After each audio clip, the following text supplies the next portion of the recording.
Yo, on se retrouve pour les folles anecdotes du foot. Let's go. Les joueurs de Manchester United, emmenés par Matt Busby, reviennent victorieux de Yougoslavie où ils se sont qualifiés pour les demi-finales de la Coupe d'Europe grâce à un nul 3-3 face à l'Étoile Rouge de Belfast. Après une escale à Munich, une tempête de neige se lève et le bimoteur Elizabeth Ann de la British Airways s'écrase quelques secondes après le décollage. Sur les 44 passagers, 21 sont tués, dont 7 de l'équipe de football. L'entraîneur et Duncan Edwards sont grièvement blessés. Seuls 3 joueurs sortent indemnes de la catastrophe, parmi eux Bobby Charlton, qui remportera la Coupe du Monde de football avec l'équipe nationale en 1966. La Belgique a déjoué tous les pronostics en se hissant jusqu'en demi-finale du Mondial 86.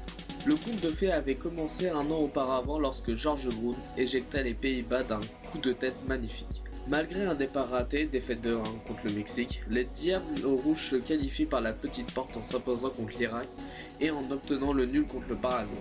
En huitième de finale, les Belges livraient un match héroïque contre l'Union soviétique, résultat 4-3.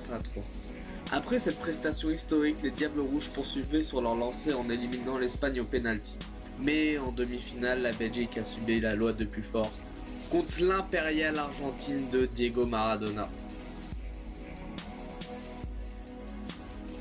Le défenseur croate Josep Simonic a reçu 3 cartons jaunes en un seul match lors de la Coupe du Monde 2006. Cette absurdité résulte d'une erreur de la part de l'arbitre anglais Graham Poll qui a oublié de le sortir du terrain après son second avertissement. Il finira par être expulsé à la 93e minute en raison d'un 3e carton jaune. Mais cette grossière erreur ne portera pas à conséquence puisque l'Australie obtenu le nul de 2 qui la qualifia pour les huitièmes de finale.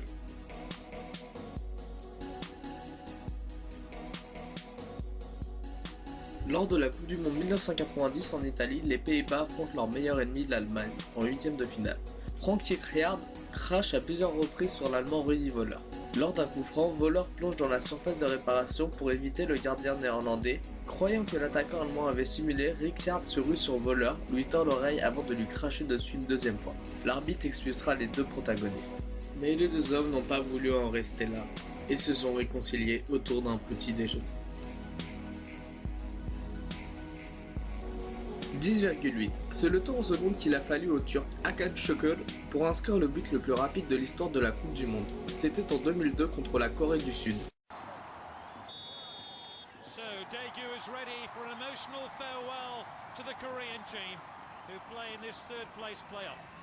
Hong Myung-bo's in trouble here. It's Hakan Şükür. It's one of the early World Cup goals of all time. Le hors-jeu est présent dès le premier règlement en 1863, mais sous une forme bien différente de celle que nous lui connaissons aujourd'hui. En effet, à l'époque, tout joueur situé au devant du ballon est considéré hors-jeu.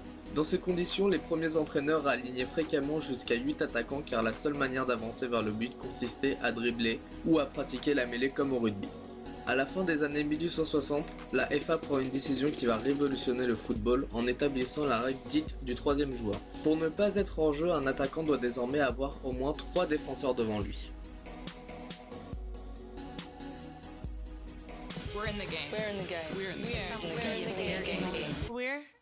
C'est une première pour Electronic Arts, les femmes seront talonnantes dans FIFA 16.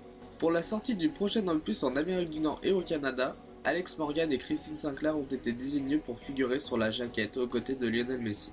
La présence d'équipes féminines dans le jeu est une grande première. Je suis tellement honoré d'être sous la couverture, a déclaré Alex Morgan, l'attaquante américaine et championne du monde. De son côté, Christine Sinclair, attaquante canadienne, indique sobrement un tel honneur. La version australienne de FIFA 16 proposera aussi une footballeuse sur sa jaquette en la personne de Stephanie Catley qui a remporté les suffrages des internautes. J'espère que cette vidéo vous a plu, n'hésitez pas à l'aimer et je vous dis à la prochaine pour un nouvel épisode.